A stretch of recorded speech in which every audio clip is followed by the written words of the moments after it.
नमस्कार मित्रांनो, तर आज तुम्ही जसं की थंबनेल बघितले सर्व समाजसुधारक आपण एकाच व्हिडिओमध्ये कंप्लीट करणार आहोत। तर या व्हिडिओमध्ये तुमचे डिटेल समाजसुधारक कव्हर केले जातील। जे पण आयोगाने MPSCमध्ये क्वेश्चन विचारले आहेत ते समाजसुधारक मुख्यतः आपण कव्हर करणार आहोत। तर हा व्हिडिओ पूर्ण एंडपर्यंत बघा। ही PPT मी माझ्या टेलिग्रामवर टाकलेली आहे। जर तुम्हाला ती PPT पाहिजे तर तुम्ही माझ्या डिस्क्रिप्शनमध्ये टेलिग्राम ग्रुपची लिंक दिलेली आहे, तिथे क्लिक करून तुम्ही ते अवेल करू शकता। आणि तसेच या चॅनलला सबस्क्राईब करा आणि लाईक करा। आणि एक महत्त्वाची सूचना, यामध्ये मी जे पण समाजसुधारकाबद्दल माहिती सांगणार आहे ती डिटेल नसून ती मुख्य जे पॉईंट्स आहेत तेच सांगणार आहे मी। तर कोणी असं वाटू देऊ नका की एवढंच यांचं कार्य आहे का, तसं नाही आहे। खूप अफाट असे कार्य आहे या समाजसुधारकांचं, पण जे आयोगाच्या प्रश्नासाठी उपयुक्त डाटा आहे तोच मी इथे घेतलेला आहे, रिव्हिजनसाठी आहे। आणि ही PPT तुम्ही 2-3 वेळा रिवाईज करा आणि हा व्हिडिओ 1-2 वेळा रिवाईज केला तर तुमचं क्वेश्चन तो नक्कीच सॉल्व्ह होणार आहे। तर चला आपण पहिला समाजसुधारकांबद्दल जाणून घेऊया। तर पहिले आहे जगन्नाथ शंकर शेठ। यांचा जन्म 1803 झाला होता। मुरकुटे आडनाव होतं आणि मुरबाड येथे ठाणे येथे जन्म झाला होता। यांनी 1822 बॉम्बे नेटिव्ह एज्युकेशन सोसायटी याची स्थापना केली होती। बॉम्बे नेटिव्ह एज्युकेशन सोसायटीमध्ये आणखी किती समाजसुधारकांचं योगदान आहे ते तुम्ही पुढे बघू शकता। तसेच एलिफिस्टन कॉलेजची स्थापना मुंबईमध्ये, हे एलिफिस्टन कॉलेज आहे, खूप जुनं कॉलेज आहे हे। 1845 स्टुडंट लिटररी अँड सायंटिफिक सोसायटीची स्थापना केली होती, ज्याला मदत कोण केली होती? दादाभाई नौरोजी आणि भाऊदाजी लाड यांनी। नंतर ग्रँड मेडिकल कॉलेज जे हॉस्पिटल आहे मुंबईमध्ये, त्यांची स्थापना केली होती। मुंबई ठाणे रेल्वे जी पहिली सुरू केली होती त्याच्यासाठी प्रयत्न कोण केला होता? यांनीच केला होता। तसेच 1852 बॉम्बे असोसिएशन दादाभाई नौरोजी यांनी केली होती त्यांच्या मदतीने। तसेच जस्टिस ऑफ पीस यांना पदवी देण्यात आली होती। तसेच मुंबईचे अनभिष्ट सम्राट असे कोण म्हटले होते ते तुम्ही कमेंट करून सांगायचे। म्हणून मुंबईचे अनभिष्ट सम्राट हे असे कोण काढले होते तर तुम्ही कमेंट करून सांगा। जर तुम्हाला नाही समजलं तर मला तुम्ही टेलिग्रामवरती मेसेज करू शकता किंवा कमेंट करा। तसेच पुढे आपण बघूया, दुसरे आहेत आचार्य बाळशास्त्री जांभेकर। 1812 जन्म होता। रत्नागिरी येथे झाला होता। पोबुर्ले। आता मी हे का सांगतोय पोबुर्ले, जन्म वगैरे तुम्हाला विचारणार नाहीत तसं तरी, पण जर विचारलं तर ते स्टेटमेंटमध्ये विचारतील। मग स्टेटमेंटमध्ये आपल्याला कळायला पाहिजे की योग्य स्टेटमेंट आहे की अयोग्य आहे, मग थोडंसं कॉन्फिडन्स येईल त्यामधून, म्हणून मी इथे टाकलेलं आहे ते। नंतर बॉम्बे नेटिव्ह एज्युकेशन सोसायटीच्या स्थापनेचे हे डेप्युटी सेक्रेटरी होते। ते स्थापना कोणी केली होती? जगन्नाथ शंकर शेठने, बॉम्बे नेटिव्ह एज्युकेशन सोसायटीची। बट त्यांचे डेप्युटी सेक्रेटरी हे होते बाळशास्त्री जांभेकर। शिक्षण खात्यात त्यांचं काम होतं, एलिफिस्टन कॉलेजमध्ये त्यांनी काम केलं होतं। तसेच दर्पण न्यूजपेपर खूप इम्पॉर्टंट आहे। दर्पण न्यूजपेपरची सुरुवात कोणी केली होती? तर बाळशास्त्री जांभेकर, जे पहिले मराठी वृत्तपत्र होतं। यामध्ये त्यांचा फॉन्ट इंग्रजीमध्ये पण होता तसेच मराठीमध्ये पण होता, पण पहिलं मराठी वृत्तपत्र दर्पण हे कोण चालू केलं? आचार्य बाळशास्त्री जांभेकर, लक्षात ठेवा। नंतर 1840 दिग्दर्शन मासिक चालू केलं होतं। ग्रंथ कुठले आहेत? इतिहास, हिंदुस्थानाचा, नंतर बालव्याकरण, शून्य उपलब्धी, महत्त्वाचा आहे हा क्वेश्चन। नंतर वृत्तपत्राचे जनक म्हणतो आपण त्यांना, आद्य सुधारक असे पण म्हणतो। नंतर तिसरं आहे दादोबा पांडुरंग तर्खडकर। थोडंसं इथं नावामध्ये कन्फ्युजन होईल, थोडंसं लक्षात ठेवा। टीचर आणि डेप्युटी कलेक्टर होते हे, जे आपलं खूप जणांचं स्वप्न आहे बनण्याचं। तसेच यांना राव बहादूर असे म्हटले जाते, खूप महत्त्वाचं आहे। राव बहादूर कोणाला म्हटले जाते? डायरेक्ट क्वेश्चन येऊ शकतो। का म्हटले जातं? बिल्लांचा उठाव त्यांनी बिमोड केला होता, म्हणून दादाबाई तर्खडकरांना राव बहादूर असे म्हणतात। नंतर मानव धर्म सभा, मच्छिंद्रराम आणि नंतर परमहंस सभा, आत्माराम, नंतर भावदाजी, नंतर ज्ञानप्रसारक सभा, विद्माश्रमांजन हे त्यांचं पुस्तक होतं। नंतर मराठी भाषेचे ते पाणिनी होते, हे पण लक्षात ठेवा। मराठी भाषेचे पाणिनी कोण आहेत? दादाभाऊ पांडुरंग तर्खडकर। मग पुढे आपण बघूया, मी थोडंसं रिवाईज केल्यासारखंच तुम्हाला सांगत आहे। हे नोट्स माझे आहेत, स्वतः हँडरिटन आहेत। थोडेसे हँडरायटिंग तुम्हाला चुकीची वाटत असेल, म्हणजे माझी हँडरायटिंगच तशी आहे। मग तुम्हाला ज्या गोष्टी कळाल्या नाही तुम्ही कमेंट करून विचारू शकता। आणि तसेच ही PPT पण मी तुम्हाला उपलब्ध करून दिलेली आहे, पण माझ्या मते तुम्ही स्वतः हँडरिटन नोट्स काढावे। हा व्हिडिओ थांबवावा, लगेच त्याचे नोट्स काढावे, परत व्हिडिओ चालू करून पुढच्या समाजसुधारकाचे नोट्स काढावे। स्वतःचे जेवढे तुम्ही नोट्स काढचाल आणि रिवाईज करचाल ते खूप महत्त्वाचं असणार आहे आणि तेच लक्षात राहणार आहे तुमच्या। पुढे बघूया, गोपाळ हरी देशमुख, हे ज्यांना लोकहितवादी म्हणायचे। ते भाषांतरकार होते, मुन्सिफ होते, जज होते। नंतर प्रभाकर न्यूजपेपरमध्ये ते शतपत्र लिहायचे। शतपत्र लिहिताना ते स्वतःचं नाव न टाकता लोकहितवादी असे लिहायचे, म्हणून त्यांना लोकहितवादी असं म्हणतात।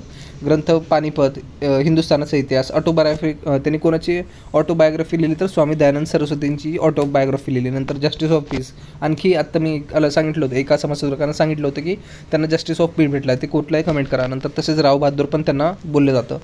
डॉक्टर भाऊदाजी लाड, कन्फ्यूज होऊ नका पहिलं।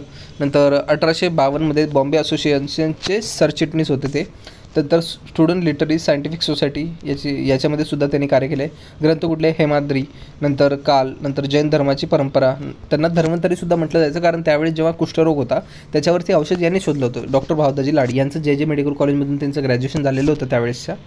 मग नंतर पुढे बघा आपण विष्णू शास्त्री पंडित. त्यांनी इंदुप्रकाश या न्यूजपेपरचे ते उपसंपादक होते. 1827मध्ये त्यांचा जन्म झाला होता. 1865मध्ये विधवा पुनर्विवाह उत्तेजक मंडळ त्यांनी स्थापना केली होती. नंतर 1874मध्ये त्यांनी स्वतः एका विधवेशी विवाह केला होता, ज्यांचं नाव होतं कुसुमाबाई. म्हणजे त्यांना एवढं विधवा पुनरुत्तेजन करायचं होतं की त्यांनी स्वतःपासूनच एक सुरुवात केली होती. असं तुम्हाला क्वेश्चन येऊ शकतो, हे खूप इम्पॉर्टंट पॉईंट आहे. नंतर ग्रंथ काय केले होते? ब्रह्मकन्या, विवाह, नंतर विधवा विषयक सगळे जे त्यांचे लेखन आहेत. नंतर विष्णुबुवा ब्रह्मचारी, तर यांचा जन्म 1825मध्ये झाला होता. वैदिक धर्मावरील टीकेला चोख प्रत्युत्तर यांनी दिलं होतं त्यावेळेसच्या. तसेच वर्तमान दीपिका वृत्तपत्र होतं त्यांचं. ग्रंथ कुठले होते? धर्मप्रकाश, भावार्थ सिंधू, बोधसागर, रहस्य. आता ह्यांच्यामध्ये हे जे ग्रंथ आहेत ते खूप महत्त्वाचे आहेत. भावार्थ सिंधू आहे, धर्मप्रकाश आहे, बोधसागर, रहस्य. आता पुढे बघा भाऊ महाजन यांनी काय लिहिलं होतं? भाऊ महाजनचा जन्म 1815मध्ये झाला होता. प्रभाकर साप्ताहिकाची सुरुवात केली होती त्यांनी. दर्पणचे दिग्दर्शक होते. दर्पण वृत्तपत्र कोण लिहिलं? मी तुम्हाला आधी सांगितलं आहे. नंतर धूमकेतू, ज्ञानदर्शिका यात त्यांनी लिखाण केले. या न्यूजपेपरमध्ये दर्पणमध्ये लिखाण केले. नंतर धूमकेतूमध्ये ज्ञानदर्शन यामध्ये लिखाण त्यांचं होतं भाऊ महाजनांचं. नंतर साप्ताहिक वृत्तपत्राची सुरुवात कोण केली? भाऊ महाजन. आता पुढे बघूया. आता हे माझे असं स्वतःच्या नोट्स म्हणून मी असे इकडे लिहिलेलं आहे. तुम्हाला वाटत असेल यांनी एवढी कंजूसी का केलेली आहे, बट ही कंजूसी नाही आहे. तर जेवढे तुम्ही शॉर्ट नोट्स बनवसाल तेवढं तुम्हाला जास्त वेळ रिवाईज करता येईल, आणि जेवढं तुम्ही MPSCमध्ये रिवाईज करून जाल तेवढे तुमचे मार्क्स वाढणार आहेत. हे तुम्ही जर गणित लक्षात ठेवलं तरच तुमचं पेपर क्लिअर होणार, नाही तर नाही होणार आहे. तुम्ही फक्त आवडवे वाचत गेलात तर पेपर नाही क्लिअर होत. मी आत्ता लिहून देऊ शकतो तुम्हाला या गोष्टी. तुम्हाला शॉर्ट्स आणि क्रिस्प नोट्स बनवायचे आहेत, आणि त्याचंच रिवायझन खूप वेळा करायचं आहे. तुम्ही किती जणांची UPSC टॉपरची इंटरव्ह्यू आहे का तेच तुम्हाला म्हणताना सांगतील. तर चला आपण पुढे बघूया. महात्मा ज्योतिराव फुले यांचा जन्म 1827मध्ये झाला होता. मुलींसाठीची पहिली शाळा सुरू केली. यांचा सिक्वेन्स लक्षात ठेवा. 1848मध्ये मुलींसाठी पहिली शाळा सुरू केली. 1852मध्ये अस्पृश्यांच्या मुलासाठी त्यांनी एक संस्था चालू केली. नंतर 1855मध्ये पहिली रात्रशाळा सुरू केली, आणि 1867मध्ये बालहत्या प्रतिबंधक गृहाची स्थापना केली. नंतर 1865 खूप इम्पॉर्टंट, न्हाव्याचा संप केला. न्हाव्याचा संप काय? जेव्हा सतीप्रथा वगैरे होती, तर त्यावेळेस जेव्हा विधवा व्हायची ती स्त्री, तेव्हा त्यांचं केशारोपण केलं जायचं. मग केशारोपण त्यांनी नाही करावं म्हणून नावे जे असतात, म्हणजे ज्यांना आपण बार्बरमध्ये काम करतात त्यांचा एक संप केला, जे मुंबईमध्ये भरवला होता. तर त्याच्याबद्दल तुम्हाला जर माहिती असेल तर कमेंट करून सांगू शकता तुम्ही. नंतर 1867मध्ये अस्पृश्यांसाठी स्वतःच्या घरात हौद म्हणजे टँक निर्माण खोदला होता त्यांनी. नंतर 1877मध्ये सत्यशोधक समाजाची स्थापना केली होती. नंतर त्यांना काय म्हणून ओळखलं जातं? महाराष्ट्राचे आद्य सुधारक, तसेच महाराष्ट्राचे मार्टिन लुथर किंग, जे कोण म्हटलं होतं? शाहू महाराजांनी म्हटलं होतं. आता तुम्हाला एक क्वेश्चन येईल, शाहू महाराजांनी डॅश यांना मार्टिन लुथर किंग असे म्हणलं होतं महाराष्ट्राचे. तर हे आहे महात्मा ज्योतिराव फुले. नंतर तसेच थॉमस पेन यांचा प्रभाव होता त्यांच्यावरती. थॉमस पेन यांची पुस्तकं आहेत Age of Reason, Rights of Man वगैरे वगैरे. नंतर सावित्रीबाई फुले 1831मध्ये जन्म. बालहत्या प्रतिबंधक गृहातील मुलांचे संगोपन यांचं करायचं होतं. नंतर ग्रंथ कुठले? काव्य फुले, बावनकशी, सुबोध रत्नाकर, हे महत्त्वाचं आहे हे ग्रंथ त्यांचे. तसेच प्लेग रोगाची सेवा करताना स्वतःचाच 1897मध्ये प्लेग रोगानेच मृत्यू झाला. आता तुम्हाला प्लेग रोग कशामुळे पसरतो हे कमेंट करून सांगायचं आहे. आता यामध्ये तुम्ही ॲक्टिव्ह रिकॉल ही मेथड वापरा. जेव्हा पण तुम्हाला रिवाईज करायचं असेल तेव्हा फक्त समाजसुधारकाचे नाव आठवा, आणि नंतर ग्रंथ कुठले लिहिले तर स्वतः मनातल्या मनात चिंतन करा, त्यामुळे ते जास्त लक्षात राहणार नाही. ॲक्टिव्ह रिकॉल मेथड तुम्ही यूट्यूबवरती टाकून बघू शकता काय असते. नंतर तसेच 11 कुठले? बाबा पद्मनाभजी. आपण बघत आहोत बाबा पद्मनाभजी, ज्यांनी विल्सन फ्री चर्चमध्ये स्कूलमध्ये शिक्षण घेतलं होतं. तसेच 1854मध्ये त्यांनी ख्रिस्ती धर्माचा स्वीकार केला होता. तसेच मूर्तिपूजा, जातीभेद याला विरोध केला होता. तसेच यमुना पर्यटन कादंबरी लिहिली होती. आत्मचरित्र काय त्यांचं? अरुणोदय. तसेच आपण पुढे बघूया रामकृष्ण गोपाळ भांडारकर. इथे रामकृष्ण मी वर लिहिले, ते चूक झाली होती माझी. स्वतःच्या मुलीचा त्यांनी पुनर्विवाह केला होता.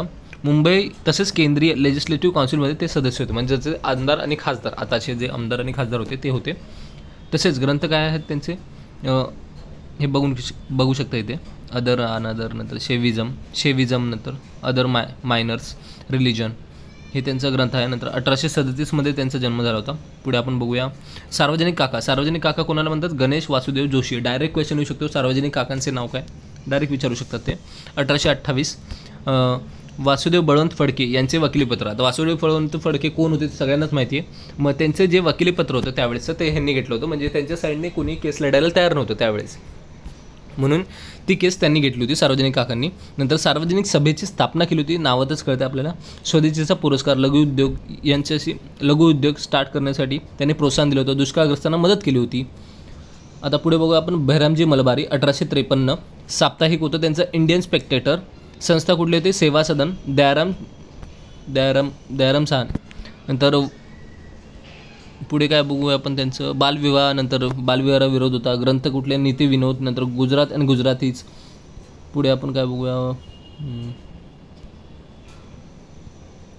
पंडिता रमाबाई 1858 कलकत्ता येथे त्यांचा ज्ञान प्रसाराला सुरुवात झाली होती. पंडिता पदवी काय होती त्यांना? पंडिता होती आणि सरस्वती होती. नंतर आर्य महिला समाजाची त्यांनी स्थापना केली होती. पंडिता रमाबाई आर्य महिला समाज, लक्षात ठेवा. नंतर ख्रिश्चन धर्माचा स्वीकार केला होता. त्यामुळेच आता तुम्ही इथे ओळखू शकता ख्रिश्चन धर्माचा स्वीकार केला आहे.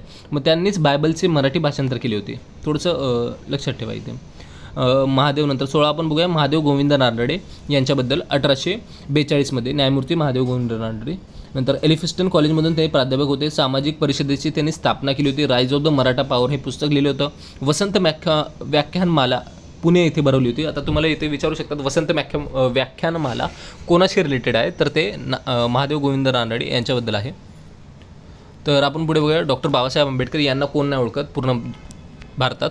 तर यांच्याबद्दल म्हणजे आता ह्या समाजसुधारकांबद्दल जेवढं सांगितलं तेवढं कमीच आहे, पण मी ते शॉर्टमध्ये जेवढं MPSCसाठी इम्पॉर्टंट आहे तेवढं लिहिण्याचा मी प्रयत्न केलेला आहे.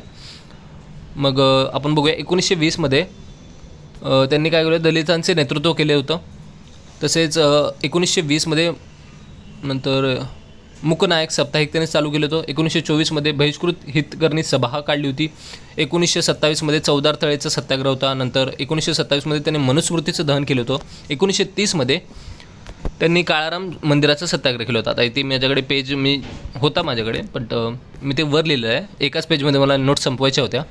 तर मी 1928 त्यांनी डिप्रेस क्लास मिशनची स्टार्ट केले होते. नंतर 1945 पीपल एज्युकेशन सोसायटीची त्यांनी स्थापना केली होती. तसेच संभाजीनगर येथे सिद्धार्थ कॉलेजची स्थापना केली होती. तसेच मुंबई येथे मिलिंद कॉलेजची स्थापना केली होती. आणि 1936 त्यांनी मजूर पक्ष स्थापन केला होता, स्वतंत्र मजूर पक्ष. तसेच त्यांनी शेड्यूल क्लास फेडरेशन्सची स्थापना केली होती. आणि 1956 येथे बौद्ध धर्माची दीक्षा त्यांनी घेतली होती. आता यांचे सर्वांचे कार्य एका व्हिडिओमध्ये कव्हर करण्या इतके नाही आहेत, पण मी जेवढं MPSCसाठी इम्पॉर्टंट तेवढंच मी कव्हर केलेलं आहे. मग चला एका व्हिडिओमध्ये तुम्हाला एवढे सगळे इम्पॉर्टंट जे समाजसुधारक आहेत त्यांच्याबद्दल मी माहिती दिली आहे, जे MPSCसाठी इम्पॉर्टंट आहे. मग तुम्ही याचं रिव्हिजन करा, ॲक्टिव्ह रिकॉल मेथडने ते यूज करा आणि तुमचे जे क्वेश्चन आहेत ते सॉल्व्ह होणार आहे. धन्यवाद. जय हिंद.